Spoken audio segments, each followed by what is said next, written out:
Lo estáis imaginando y es absolutamente cierto. Aquí han bajado un poquito las luces, nos han servido un par de daiquiris y nos hemos tumbado en unas tumbonas.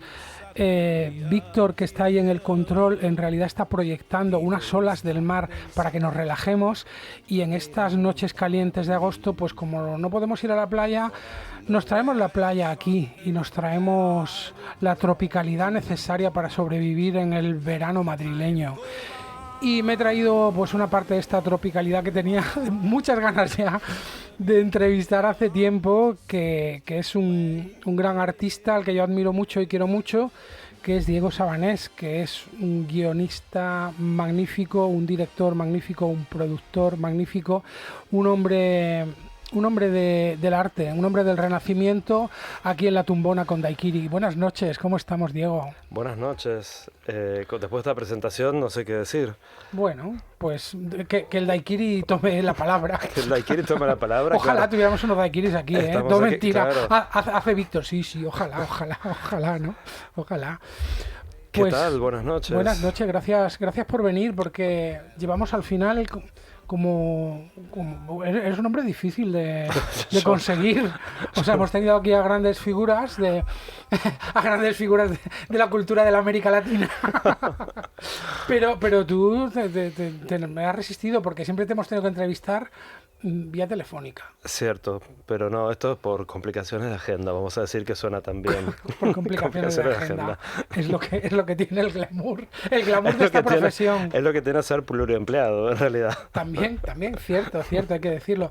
Porque esta profesión, y ahora estoy generalizando mucho, esta profesión del mundo del cine, de la literatura, de los guiones, del teatro, de las letras y las imágenes, ¿tiene mucho glamour o esto es mentira?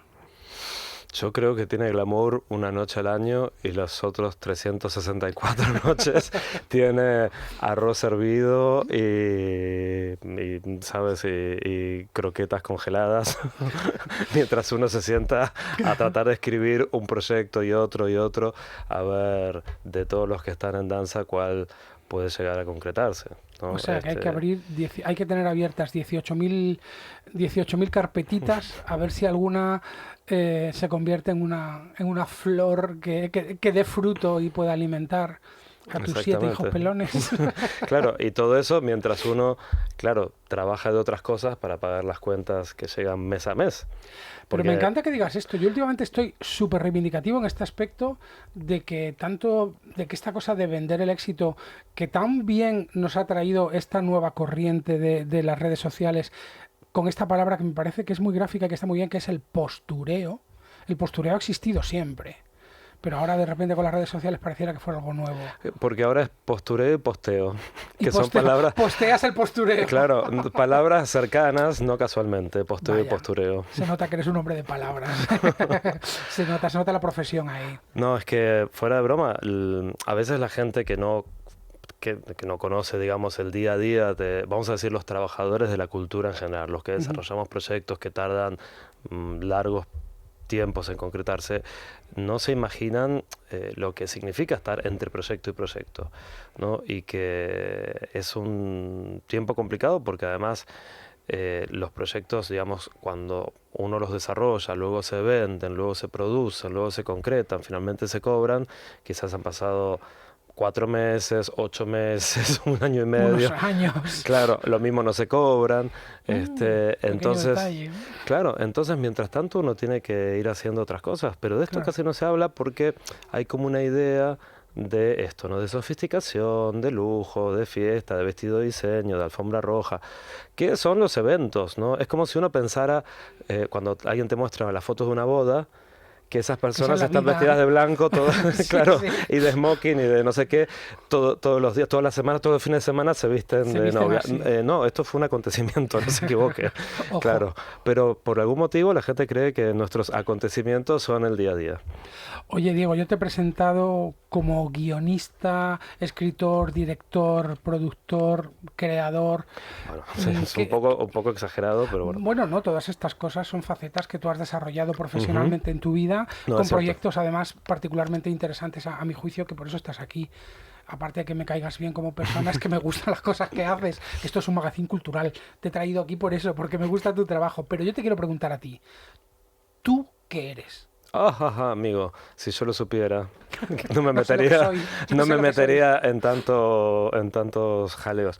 Pero No, ¿qué es eso? profesionalmente, ¿cómo te defines? A mí lo que yo estudié una carrera, digamos, que es diseño audiovisual en la Universidad de Buenos Aires, llamada Diseño, Imagen y Sonido, y vine aquí con una beca para trabajar en una película, porque siempre lo que más me interesó fue el cine, y mi primer amor, mi primera pasión, digamos, tiene que ver con el cine, y me encanta dirigir, me encanta trabajar con actores, que tú lo sabes porque hemos coincidido también Sí. en cosas. Y luego lo que pasa es que, claro, como nos ocurre a todos, también nos van apareciendo otros proyectos, gente que te propone colaborar en esto y aquello, y también uno es curioso. Tú decías antes un hombre del Renacimiento.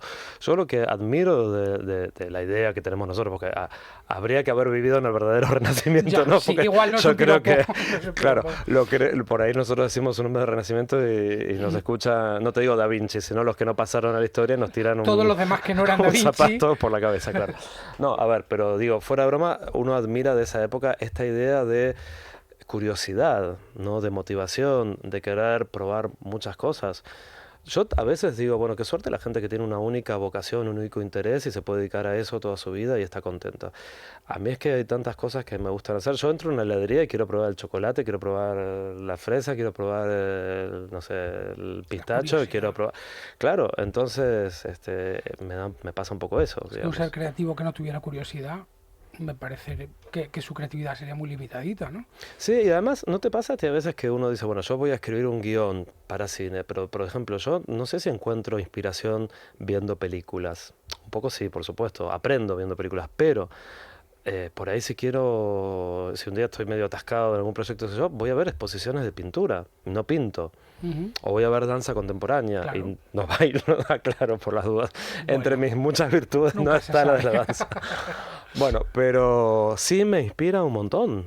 Me provoca, no sé, sensaciones, ideas, ¿no? Y con eso uno más o menos le va dando forma a los proyectos. Te alimentas de la vida. Ahora dicho esto así muy Sí, como con también, soniquete, pero también. es un poco la... A veces me pasa, yo doy muchas clases, me encanta dar clases. Creo mucho en el intercambio que significa dar clases, dar talleres, y es algo que siempre me ha gustado. Tuve la suerte de formarme con una profesora muy buena en Argentina que me entrenó, ¿no? Y me abrió las puertas y me enseñó muchas cosas y luego lo seguí haciendo por mi cuenta y creo que una de las cosas más bonitas que tiene el trabajo de docencia es que uno no para de descubrir cosas nuevas que los alumnos te traen, porque también es cierto que uno va creciendo y te vas desconectando de las nuevas tendencias Sí, o cierto. no sé qué, y de pronto te enteras de cosas que si no uno se quedaría por ahí encerrado en sus propios gustos, ¿no? Pero además yo siempre le digo a los alumnos cuando me preguntan, ¿qué libro puedo leer para escribir mejor? No sé qué, yo, bueno, puedes leer este, aquel y aquel otro, pero sobre todo viaja, conoce gente, conoce otras culturas, enamórate, desenamórate, porque son las cosas que van a verdaderamente nutrir tu escritura, Claro. no aprender una técnica, digamos.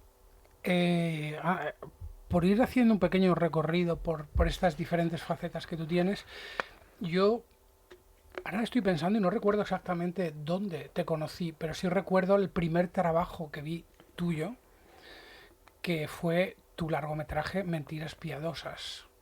Ah, mira, Que aparte me lo dejaste tú en DVD, claro. Que porque aquí en España ahí se nota nuestra edad, que te lo dejé en DVD, claro. Podría haber me sido lo peor, dejaste en te lo podría DVD, haber dejado en un VHS. me que lo no, podías haber dejado en una bobina de de- Betamax, no, no, no. pero no, era ya DVD, No, sí, ya era DVD. era Tampoco una ha pasado película. tanto tiempo, pero sí, han pasado algunos años por esto que decíamos antes, ¿no? Porque entre que uno hace una película, la primera, y logra hacer la segunda, a veces hay grandes saltos temporales. En mi caso, por ejemplo. Pero sí, Mentiras Piadosas fue mi primera película. También te voy a decir, haciendo un poquito de, no sé si de autocrítica, ¿no? Pero de mirada con una perspectiva que fue una especie de aventura loca y juvenil de estas cosas que uno hace con el fervor de los 20 años, ¿sabes? Que dices, voy a escribir un guión y voy a adaptar a Cortázar. Y la gente dice, ¿cómo vas a adaptar a Cortázar, que son los autores más importantes de habla hispana? Y Y con aparte forma te de dice, inadaptable. claro, y aparte De te van a decir, inadaptable en el sentido de que no hay, de que se dice que no hay grandes adaptaciones de Cortázar. y que además me decían a mí, imagínate, la viuda de Cortázar, Aurora Bernardes, no autorizó a tal cantante que quería hacer unas versiones musicales de sus poemas y no aceptó tal cosa, tal otra. Pero a ti sí te aceptó. Sí, y yo mandé una carta, llamé por teléfono, de un teléfono público de Buenos Aires a Barcelona, a la agencia Carmen Balcells, que además decía, no, ¿cómo vas a hablar con Carmen Balcells, que es la que inventó el boom?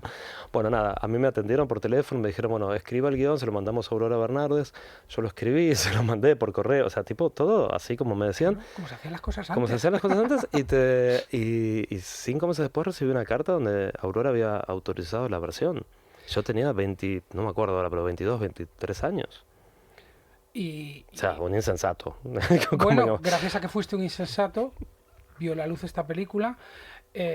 Tiempo de la cual- después, ¿no? O sea, tiempo no es después, que, no es que imagino, la claro, dirigí en claro. ese momento. Ahí empezó largo. Te autorizaron a escribir ese guión, a dar rienda suelta a tu relación de amor con Cortázar en ese guión. No, y además, hacer una cosa muy atrevida que era combinar distintos cuentos en una Claro. misma historia. Que esto Es es que- otra cosa que, o sea, como si no fuera suficiente con adaptar un cuento de Cortázar, el nene va y te adapta 5. Claro. Y te los mezcla. Y Claro. te sale bien. Bueno, Te sale sí. bien, claro, tú ahora podrás ser autocrítico, pero yo el recuerdo que tengo cuando vi esa película era como fan de Cortázar leído, de repente, no sé, por ejemplo, yo recuerdo que vi Blow Up de Antonioni y no me gustó. No me gustó porque esperaba encontrar a Cortázar y no vi a Cortázar en Blow Up, en mi caso, en mi caso personal. Sin embargo, cuando yo vi Mentiras Piadosas, vi y respiré a Cortázar por todas partes. Estoy hablando ahora de mi impresión subjetiva, cosa que no debería hacer como presentador, pero lo No, hago. pero sinceramente a mí me sorprendió porque yo un poco partí de Cortázar, pero después cuando trabajaba con todo el resto del equipo, y fui muy afortunado porque tuve profesionales de primerísima línea con más experiencia que yo y un elenco que no podía haber sido mejor. O sea, el elenco es un sueño. Entonces, Claudio Tolcachir como protagonista, bueno, uno de los claro, personajes sí, porque es una potentes. película bastante coral, es una Sí. familia. Entonces, Marilu Marini, que es un living legend en Argentina, que estuvo haciendo aquí en la temporada pasada en el español también. Bueno, un elenco muy grande, incluida Lidia Lamezón, que era una actriz que en ese momento tenía 93 años y que había actuado con toda su vida en todos los escenarios, pantallas de formatos que se te ocurran. Pero quiero decir, mientras la hacíamos, hay un momento de los proyectos en donde un poco cobran vida propia. Ujú. Fellini decía una cosa que en una entrevista hermosa decía, la primera semana de rodaje yo dirijo la película, de ahí en más la película me dirige a mí. Qué bonito eso. Sí, y algo de esa magia se da porque esto es lo que tienen la creación colectiva. Los que hacemos teatro, los que hacemos cine, a diferencia quizás de la literatura, de la pintura, bueno, también la gente que trabaja en danza, hay algo de lo colectivo que solo se arma cuando cada uno pone una parte y que ese todo realmente es superior a la suma de las partes. Entonces, eso se nota un montón. Hay un punto donde uno se deja llevar, ¿no? Y en ese dejarnos llevar, nosotros no estábamos tan pendientes de la fidelidad a Cortázar. Yo nunca fui demasiado fiel tampoco, que digamos, Tengo que ni a decir. Cortázar ni... Ahí lo dejo Pero caer. ahí lo dejo caer, claro. Pero, no, pero la realidad fue que cuando la película se estrenó, de pronto me invitaron a cuanto congreso había. Hay 3 libros escritos sobre mi película, por ejemplo, Maravilla. en tesis doctorales y qué sé yo. Y a mí me sorprende porque ya te digo que en un momento del proceso me partí de Cortázar y terminé volviendo a Cortázar, pero no por perseguir la fidelidad. Y quizás eso fue... Perseguidor. Claro, quizás eso fue también lo que nos dio, porque a mí me parecía curioso de Cortázar, es cierto lo que decías tú de lo inadaptable. Lo más interesante que tiene Cortázar es cómo combina lo cotidiano, lo medio costumbrista con lo inquietante. Que eso era lo que a mí más me interesaba hacer y que creo también que quizás quedó un poco desbalanceado, que lo inquietante tarda demasiado en aparecer en la película. Pero cuando aparece, aparece muy bien. Creo que la última media hora todo esto es como muy... ¿no? Como que se instala. Pero bueno, eso fue esa aventura juvenil y la verdad es que de ahí en más, luego los otros proyectos tienen como orígenes muy diversos. Ese fue como el más parecido a el impulso, ¿no? Como ese fervor adolescente, que después es difícil de mantener cuando en el día a Cuando día... uno deja de ser adolescente. Sí, cuando empiezan las responsabilidades Y las hormonas se asientan y... Sí, o no, pero, pero aparecen otro tipo de En general, hay compromisos. mucha gente. Para poder tocar un poquito, porque tampoco tenemos tanto tiempo, siempre se nos quedan cortas las entrevistas, pero para poder hablar de otros de tus trabajos, el teatro siempre ha estado muy presente en tu vida también. ¿De qué manera? Sí, es cierto que el teatro siempre me ha interesado un montón. Me interesa sobre todo como lenguaje y me encanta el espacio del teatro. Lo espacial del teatro tiene algo que me gusta mucho. Es cierto que los sistemas de puesta en marcha de los proyectos me resultan más complejos en teatro, aunque aparentemente son más accesibles, creo que también son más difíciles de integrar en un día a día, salvo que estés en una escena oficial, ¿no? Es como que nunca he logrado encontrar ese ritmo. Pero sí, me interesó mucho. Estudié teatro en Buenos Aires con Rubén Schumacher, que es un director súper interesante, de quien aprendí muchísimo. Y siempre, todos los grandes maestros que he tenido son gente que ha hecho tanto cine como teatro. Y también me gustan mucho los directores que tienen de cine, que tienen como Sí. una pata también en algo, en una cierta teatralidad. Y luego la literatura en el sentido de la novela o del relato, de la narración, que a ti te ha interesado como origen de algunos de tus proyectos, al adaptar al cine, por ejemplo, el universo Cortázar en Mentiras Piadosas, o por ejemplo, la adaptación que hace poquito hiciste de la novela de Manuel Puig, El beso de la mujer araña. Sí, en ese caso, la adaptación de la literatura al teatro la había hecho el propio Manuel. La Ah, él obra había adaptado originalmente... ya. Él la adaptó en el año 82. Sé que existe un musical también. Claro, es así. La génesis es así. Él escribe la novela a principios de la década del 70. Luego, más o menos 10 años más tarde, le ofrecen adaptarla al teatro. Se estrenan primero en Valencia, después se hace en Madrid. Y él hace la adaptación. Ajá. Pero luego escribe una segunda versión de esa misma adaptación porque en el argumento son dos presos que comparten una celda y en la novela uno le cuenta 7 películas al otro. En la primera adaptación que hace Manuel al teatro le cuenta 2 y en la que finalmente escribe, que queda como la versión oficial, le cuenta una sola. O sea que va cambiando cosas, ¿no? Además de que elimina otros personajes y demás. Luego de eso, eso es en el 82, la versión teatral. En el 85 se estrena la versión cinematográfica dirigida por Héctor Babenco, un argentino que estaba radicado en Con Brasil. Raúl Juliá y John Exactamente, Hart. que gana William Hart. Y gana Y Sonia Braga. Ganan premios Oscar al rolete, y bueno, es un éxito internacional enorme. Y luego de eso... ¿El guión es de Manuel Puig? No, el guión no es de Manuel en ese caso, es solo la novela original. Y luego hay una versión musical que hacen Canderiev, que son los de Chicago y Cabaret, Sí. entre otras. Conchita Rivera, Conchita creo. Rivera, que estrena el personaje de Aurora, que es como se llama en el musical, un personaje que no tiene nombre en la novela original. Y esto es lo que ahora, en este momento, están rodando. Se está rodando en Hollywood la versión... Te traigo acá una primicia. Wow. Y el personaje que en Broadway estrenó Chita Rivera lo va a hacer Jennifer López. Mira qué cambio. Pero qué notición. Bueno, Sí, pero qué yo, cambio también. lamentablemente, con esa versión... Perdón, esta risa me ha quedado de malvada de película. No, bueno, He dicho pero... que cambio también. Bueno, está bien, pero... Bueno, pero está bien.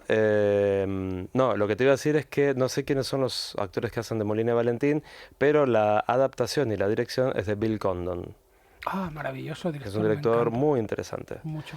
Entonces, vamos a ver, o sea, yo le tengo mucha confianza a él con ese material y me encanta yo llamo materiales, ¿no? Cuando son argumentos o personajes, Ujú. universos capaces de renacer en tantos soportes distintos y con tantas variables distintas. Entonces, volviendo a mi trabajo, la obra ya estaba adaptada al teatro por Ajá. Manuel. Lo que pasa es que cuando Manuel la escribe, primero hace esa versión para España, pero luego la versión oficial, que es la que está publicada, Sí, está escrita para, digamos, ser hablada en argentino. claro. Entonces, parte de mi trabajo consistió en una especie de adaptación de la adaptación, o sea, no adaptación. Desargentinizar. Sí, y Contratan también. un argentino para desargentinizar. Sí, bueno, pero no solamente eso, porque también la idea Uy, era trabajar con la directora, que, digamos, bueno, el proyecto estuvo varios años gestándose y dando vueltas y cambió también de elenco, cambió de directora, pero finalmente el trabajo lo puso en escena Carlota Ferrer Carlota Ferrer. y había una idea durante el tiempo previo, digamos, de que el proyecto siempre estuviese acompañado de alguien que conociera muy bien el universo del autor, de Manuel Ujú, Puig. claro. Entonces, mi colaboración tenía que ver con acercar también no solamente lo que era estrictamente el beso de la mujer araña, sino referencias que él hace a su propia poética, ¿no? Y a cosas que le interesaban y demás. Entonces, el trabajo de adaptación no era solo lingüístico, sino también, bueno, había que sintetizar algunas cosas y había que adaptar cosas que no son lingüísticas, sino que son costumbres. Ujú. Buscar equivalencias y bueno, y ahí ese trabajo que hicimos también con Carlota y bueno, estaba protagonizada por Igor Yebra y Eusebio Poncela, Eusebio nada Poncela, menos. maravilla. Que imagínate para mí estar en una sala de ensayo con ellos haciendo este texto y escuchar esos parlamentos y ver que funcionaban en español. Qué maravilla. Y Porque es tú muy es que ya llevas interesante. mucho tiempo aquí también y ya estás Sí. muy empapado de la cultura española. Sí, yo diría que sí, pero bueno, hay un punto donde lo que se trataba creo yo que era más de encontrar un puente y no solamente hacer un trabajo técnico, Sí, digamos, sí, ¿no? No, yo tuve imagino. mucha suerte de que me convocaran para ese proyecto y que creyeran en mí.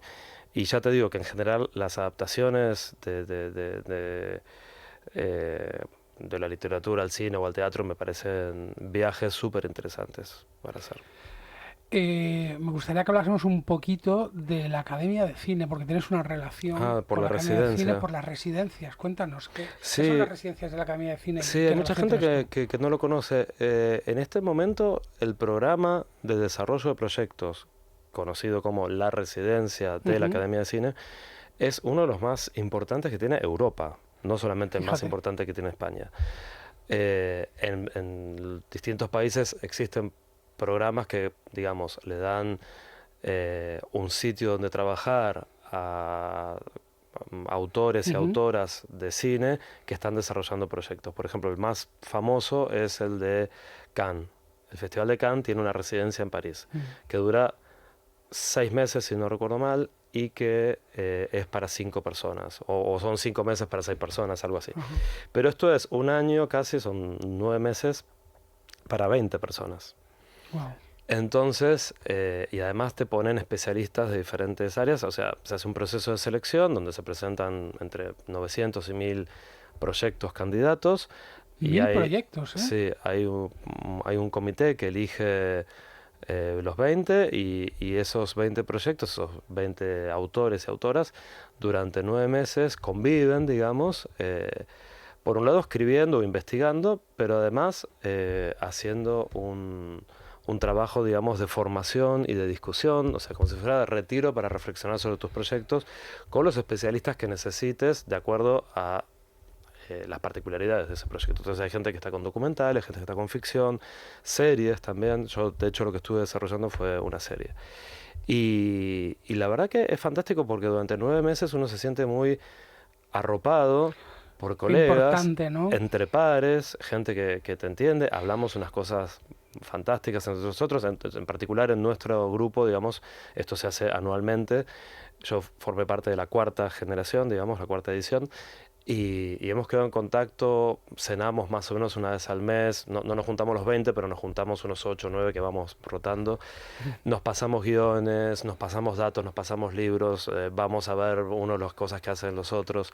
Y se han armado estas famosas sinergias, otra palabra tan de moda, Sí, pero que son verdad y que son tan necesarias. Porque nuestro medio, retomando lo que decíamos al principio, es también un medio a veces donde uno se siente muy solo. Es un poco cierto. atravesar el desierto. Cada tanto hay un oasis, ¿no? Pero entre oasis y oasis el desierto se te puede hacer un poco largo. Entonces, encontrar compañeros de ruta, encontrar un lugar donde te sientes cuidado, ¿no? y apoyado y que te le prestan atención a los detalles de tus necesidades y te escuchan y te proponen cosas y demás, es algo que es valiosísimo. Es muy bonito lo que estás diciendo también, que comentabas antes de cuando, algo lo que decía Fellini, ¿no? También del arranque, en el momento en el que estás rodeado de personas que retroalimentan constantemente, que compartes y creas y ese soufflé se va inflando, la importancia del engranaje colectivo, ¿no? De que en realidad muchas veces se diferencia. Me hace mucha gracia cuando se habla de ficha artística y ficha técnica Sí, a mí en el también. cine. A mí Siempre me ha también. parecido me ha parecido obscena esa división. Es decir, pero ¿cómo puedes sacar del mundo artístico a un editor de sonido en una película o en una obra de teatro o en un espectáculo de danza, o a la persona que ha diseñado el vestuario o la iluminación, ponerla en el mundo técnico? Es como que fueran categorías Sí, diferentes. y como si los actores no tuvieran técnica, por otro lado. O sea, Exactamente, las o dos sea, cosas, es ¿no? O sea, totalmente absurdo, ¿no? Pero ese engranaje es necesario. Hay algo también en tu trabajo que hemos comentado a veces, que tiene que ver también con el compromiso, con el contacto con el mundo LGTB a raíz de un proyecto que fue serie y ahora es largometraje, por el que ya te entrevisté en su día aquí por sí, que teléfono porque no te podía contactar, porque estuvimos estarías... charlando de cuando se estrenó la versión miniseries, y que era un documental, digamos, sobre la revista Cero, que era una Ajá, revista sí. Cero con Z, perdón que no puedo pronunciar, ves tantos años No viviendo en puedes España, pronunciar cero. puedo pronunciar Cero, pero parece que tuviera como que me hubiese atragantado con Lo has unas hecho muy bien. con unas patatas, no sé, no, pero que en realidad, más allá de contar la historia Sí. de la revista y quienes aparecieron en ella y demás, de lo que se trataba era de hacer un poco de revisionismo de historia cercana. Hace poco, mira, hace un mes más o menos estuvimos en la Academia de Cine proyectando la versión largometraje, que Ajá. tiene como un montaje un poco cambiado, digamos, a lo que era la versión de 2 episodios. Y pasó una cosa que me impactó mucho. ¿Qué pasó? Vino mucha gente y gente que algunas conocían la revista, algunos habían leído la revista, otros no. Otra gente que tenía 20 años, que nació prácticamente cuando la revista estaba en su apogeo, pero que luego no sabían ni que existía, Claro. ¿no?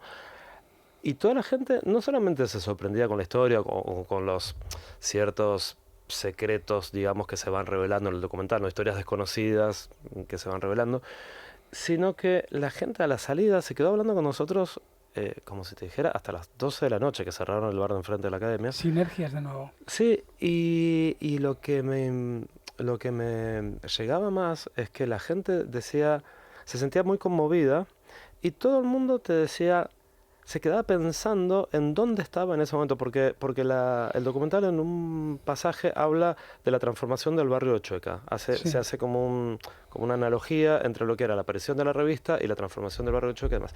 Y claro, en ese momento eran como lugares de encuentro, ¿no? Y de generar también como nuevos espacios y nueva visibilidad para la conquista de derechos, todo esto.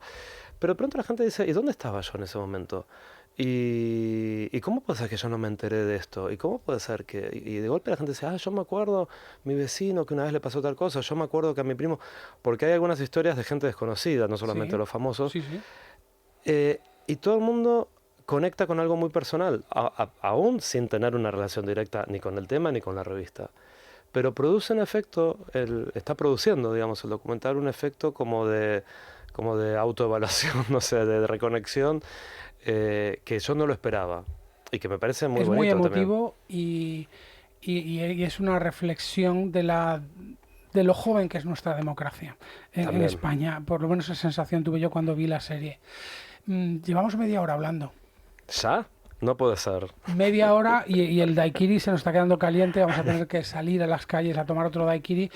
Pero antes de terminar, aunque se nos quedan muchas cosas en el tintero, pero tenemos que terminar ya, me gustaría preguntarte qué sueñas con hacer, qué deseo quieres proyectar, qué te gustaría hacer, qué sueñas. Mira, ahora mismo lo más inmediato es poder concretar esta serie que estuve desarrollando en la residencia de la academia, que es un proyecto largamente gestado, digamos, y que me interesaría muchísimo que se concrete. Y ojalá poder generar proyectos nuevos. O sea, a mí me encanta esto de poder seguir trabajando y me encantaría volver a dirigir. Hace mucho que no dirijo. Después de mi largo hice un par de cortos. Y ahora por cuestiones de estar abocado a la escritura y al desarrollo de este proyecto de la regestación, más lo de la mujer araña, más otras cosas que estoy haciendo, investigaciones y demás, hace mucho que no dirijo, entonces ya el gusanillo es un rinoceronte que me camina por arriba de la cabeza, así que a ver si pronto puedo volver a dirigir algo. Pues en esta noche estrellada de agosto, las hadas de los daiquiris nocturnos del Madrid caluroso te van a conceder ese deseo y seguro que muy pronto podemos disfrutar de otro trabajo tuyo dirigiendo. Y te agradezco mucho que hayas venido y me da mucha pena que se nos queden tantas cosas en el tintero, pero seguimos en la calle. Gracias a ti y gracias por esta invitación y bueno, y a reencontrarnos no solamente en las calles y en los bares tomando daiquiris, sino también en las salas de teatro y en los sets haciendo cositas. Así sea. Diego Sabanes, muchas gracias. Buenas noches. Buenas noches.